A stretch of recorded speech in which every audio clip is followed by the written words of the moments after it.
The holiday tournament gives local basketball fans a chance to relish their vacation time with some of the best basketball competition in Southeast Missouri. It took Ray Harvey less than 2 weeks to complete the largest American flag mural in the Show Me State. We've all heard about the trillions of cicadas emerging across the Midwest this spring, but why aren't we seeing more of them? With just 1 day before the new year begins, folks here at Be Chosen Fitness are getting ready for new faces and more foot traffic. Right behind me, the owners of the old Diebold Orchard Farm have already begun soil sampling. Residents say if they keep digging, it'll negatively impact their homes and their health. And while he says it can be a dangerous job, he called it a good job with good benefits. Jeff and Kathy, Cody Brown tells me he's staying in Peru because of the case filed against him back in March. At the same time, I also learned his mother is doing all she can to bring him home.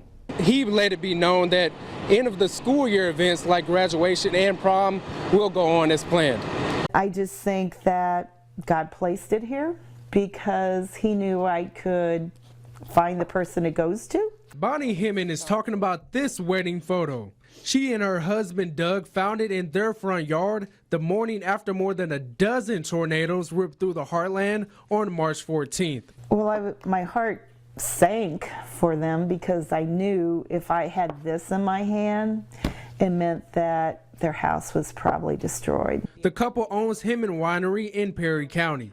So Bonnie posted the photo to their business Facebook page. Within an hour and a half, I had somebody comment, yes, that's my niece over on the right-hand side, and she contacted her, and then it just went a domino effect. The social media post led her to the bride, Darby Russell, in Poplar Bluff. I don't know what her situation is if they lost everything, but she'll have one little piece, what she had before. Bonnie took me outside to show me exactly where the picture landed. So my husband found this laying just about right here as he drove by to go to the winery. Hemming made contact with one of the bridesmaids and will be mailing the photo to her for safekeeping. She tells me her family lost their home in a fire 15 years ago, so she knows what it's like to lose something this important. Losing possessions, especially pictures of memories, was important to me, and so I wanted to be able to get this back to this beautiful bride if I could. Proving there's a blessing in every situation, no matter how serious. I feel like we're here to help each other, and that's what I wanted to do for them. In Perry County, Ahmad Lathan, Heartland News. So I started looking on the website, and when I came in and asked about him, the girls at the desk started crying. The dog Daniel Dowling asked about this black and white mixed breed pup now named Lincoln. Back in August, someone left him at Southeast Missouri Pets in severely bad shape. Now 30 pounds heavier, Dowling says he knew Lincoln would be a good fit. And I always congratulate him and call his name. After hearing about his backstory. Made me more loyal about showing up for the walks and taking him and stuff. And I think my family feels the same way. We're very protective of him from what he's been through. So he's really part of our team, part of our family. Shelter director Jen Farmer and her staff helped nurse Lincoln back to health over the last few months. He's a man dog now. I mean, he's huge. He's great. While it may be tough to see Lincoln leave, Farmer says she knows Dowling and Lincoln are a perfect match. From the first day I found him to the last day he walked out the door, we loved on him, and we're just very thankful that Daniel took him under his care. Dowling, a 12-year Navy veteran, tells me the name Lincoln is inspired by his time on the USS Abraham Lincoln during Operation Desert Storm in the 90s. The ship's motto was "shall not perish," and I just thought this dog's energy and refusal to die from the condition he was kind of amplified that, and it was kind of seemed like a perfect fit. And after sharing Lincoln's story online, he says it's having a huge impact on friends from all over the world. Seeing his pictures and seeing where he's come to has kind of inspired folks and made people feel good, so I think it's a really nice thing. In Cape Girardeau, Ahmad Lathan, Heartland News.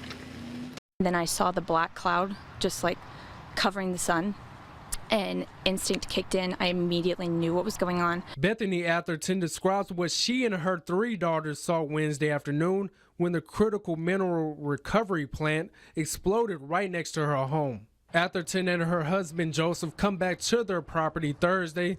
Oh, I can smell it.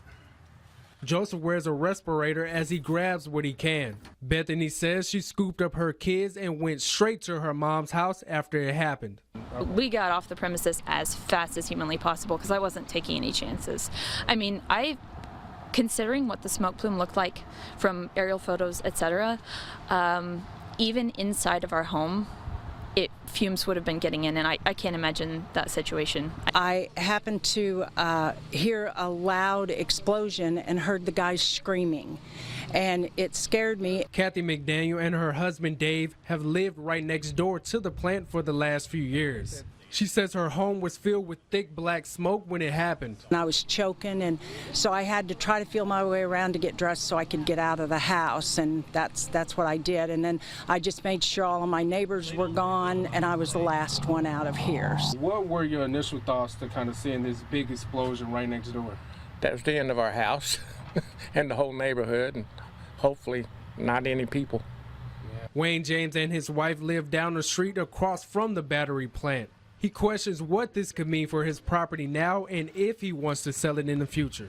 But people are going to be leery, about putting something. That was a huge fire, huge explosions. And I could understand that, but nobody buys it. We'll stay.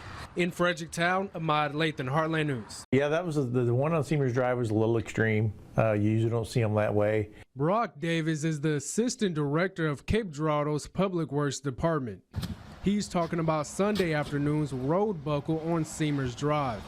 Davis explains how something like this happens. And you get the moisture underground and everything kind of comes together. It just, everything swells up and has nowhere to go but up.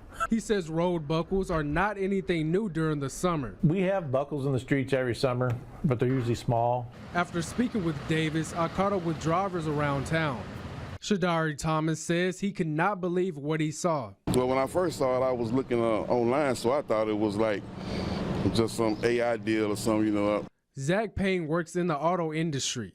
He says road buckles can be costly for car owners. Damaging somebody's oil pan, because that's just right there underneath the car. Yeah, that could cost, depending on the vehicle, of course, it could cost anywhere from $800 to $1,500. While another driver is already feeling the impact of the current road treatment. Bumpy and hard to maneuver. And Davis tells me his department will keep a close eye on concrete roadways. It kind of leaves a little question in the back of your mind, is like, we better double check some of these locations just to make sure.